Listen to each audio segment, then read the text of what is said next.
மகா மேன்மையும் அருமையான வாக்குத்தத்தங்கள் 43. நொறுங்குண்ட இருதயமுள்ளவர்களுக்கு கர்த்தர் சமீபமாய் இருந்து நறுங்குண்ட ஆவியுள்ளவர்களை ரட்சிக்கிறார். சங்கீதம் 34:18. வீடுகளும் நிலங்களும் கவனமாக சேமித்து வைக்கப்பட்ட உடைமைகளும் மாவட்ட அதிகாரியின் ஆணையினால் பறிமுதல் செய்யப்படலாம். நெடுங்காலமாய் நம்பிக்கை பாத்திரமாயிருந்த நண்பர்கள் திடீரென மனமிறக்கமின்று போய் உங்களுக்கு தங்கள் முதுகை காட்டுகிறவர்களாக ஆகிவிடலாம். ஏன் உங்கள் சத்துக்களாக கூட மாறிடலாம்.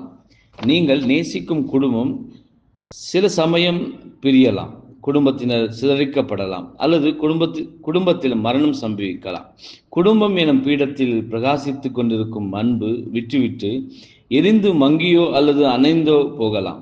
எத்தனை பேருடைய வாலிபத்தின் மற்றும் ஆரம்ப கால ஜீவியத்தின் உணர்வான குறிக்கோள்கள் ஒரு சில வருடங்களிலே அல்லது மாதங்களிலே சாம்பலாகி போய்விடுகின்றது.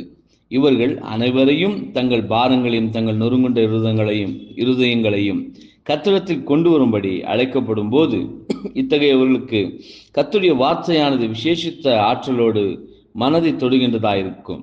மேற்கூறிய வசனத்தை பார்க்கவும். ஜீவியத்தின் போராட்டத்தினால் வேதனையும்